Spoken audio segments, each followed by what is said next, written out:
পোষ্যকোটা পুনর্বহাল ও উপাচার্যকে লাঞ্ছিত করার ঘটনায় জড়িতদের শাস্তির দাবিতে তৃতীয় দিনের মতো শাটডাউন কর্মসূচি পালন করছে রাজশাহী বিশ্ববিদ্যালয়ের শিক্ষক কর্মকর্তা ও কর্মচারীরা।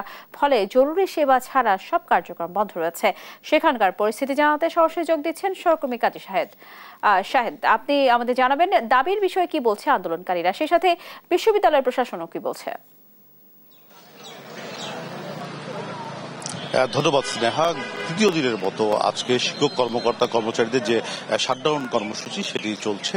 রাজশাহী বিশ্ববিদ্যালয়ের প্রশাসনিক ভবনের সামনেই তারা অবস্থান নিয়েছেন এবং যদি আমরা একটু ক্যামেরার চোখে দেখানোর চেষ্টা করি যে গত 3 দিন ধরেই তারা শাটডাউন কর্মসূচি দিয়েছেন। তাদের যে দাবিটি আছে যে উপাচার্য এবং শিক্ষক কর্মকর্তাকে যে লাঞ্ছিত করা হয়েছে এই ঘটনার সুষ্ঠু বিচার না হওয়া পর্যন্ত তাদের এই কর্মসূচিটি চলবে এবং তারা সেই দাবিটিতে এখনো অনড় আছেন। যদিও বিশ্ববিদ্যালয় প্রশাসনের পক্ষ থেকে সিন্ডিকেট সভায় 2টি তদন্ত কমিটি গঠন করা হয়েছে। সেই তদন্ত কমিটি নিয়ে কর্মকর্তা কর্মচারীদের মধ্যে এক ধরনের ক্ষোভ আছে। তারা যেটি বলছেন যে এর আগেও তদন্ত কমিটি গঠন করা হলেও সেটি আলোর মুখ না দেখায় এবং কোনো ব্যবস্থা না নেয় এবার তারা তাতে আস্থা রাখতে পারছেন না। ফলে তাদের এই ধারাবাহিক কর্মসূচি চলছে, যদিও জরুরি কিছু সেবা এই কমপ্লিট শাটডাউনের বাইরে আছে। আমরা একটু কথা বলতে চাই অফিসার সমিতির সভাপতি মুক্তার হোসেনের সঙ্গে। আপনার কাছে একটু জানতে চাই, তৃতীয় দিনের মতো আপনাদের কর্মসূচি চলছে, এটি আসলে আর কতদিন চলবে? দেখেন, কর্মসূচি চলুক এটা কারোরই বিবেকবান মানুষেরই কাম, আমরাও চাই না। কিন্তু প্রশাসন যদি আমাদের কর্মসূচি চালাতে বাধ্য করে, আমাদের দাবি প্রশাসন যদি না মানে, কারণ যে কর্মকাণ্ড ঘটেছে সেটা বারবার উল্লেখ করাটা আমাদের কাছেও বিব্রতকর এবং লজ্জার।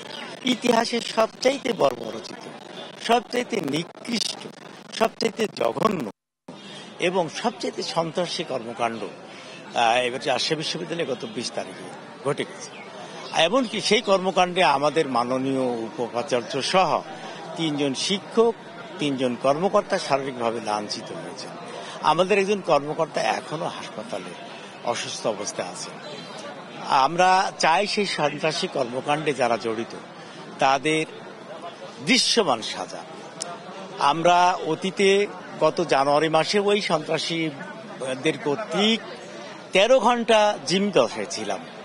আমাদের অনেক কর্মকর্তা কর্মচারী নির্যাতিত হয়েছিল। আমরা আবেদন করেছিলাম, প্রশাসন লোক দেখানো একটা তদন্ত কমিটি করার পরেও সেই তদন্ত কমিটির আলো এ পর্যন্ত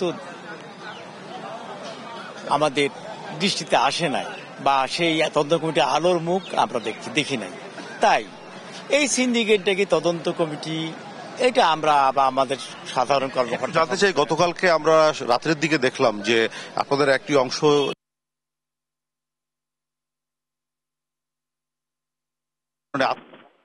দেখেন, এইটা আমাদের জানা নাই কে বা কারা করেছে। তবে দেখেন, এখানে আমরা কর্মকর্তা কর্মচারী সকলেই উপস্থিত আছে।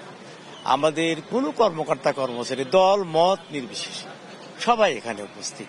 কারণ এটা হচ্ছে অন্যায়ের বিরুদ্ধে ন্যায় প্রতিষ্ঠার দাবি। এটা ব্যক্তিগত কারো দাবি না, এটা আত্মসম্মান বোধের দাবি। কারণ ধন্যবাদ আপনাকে।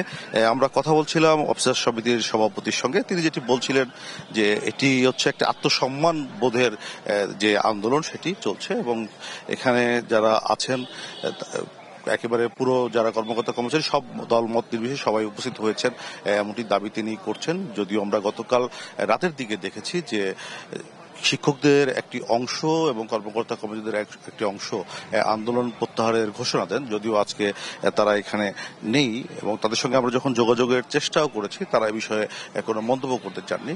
মূলত রাকসু নির্বাচনের তফসিল গতকাল পেছানো হয়েছে এবং ভোট গ্রহণের দিন পেছানো হয়েছে। ফলে এটি নিয়ে কর্মকর্তা কর্মচারীদের যে ধরনের উদ্বেগ উৎকণ্ঠা ছিল যে রাকসু বানচালের জন্য আন্দোলন, কর্মকর্তা কর্মচারীরা বলছেন যে রাকসু বানচালের জন্য নয়। তারা উপাচার্যকে যেভাবে লাঞ্ছিত করা হয়েছে, শিক্ষক কর্মকর্তাদের উপরে যেভাবে হামলা হয়েছে, যারা এই ঘটনায় জড়িত তাদের শাস্তির দাবিতেই মূলত তাদের এই আন্দোলনটি।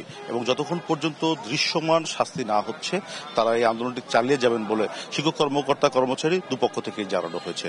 তো স্নেহা, এই ছিল রাজশাহী বিশ্ববিদ্যালয় থেকে আমার কাছে সর্বশেষ। ফিরছি স্টুডিও।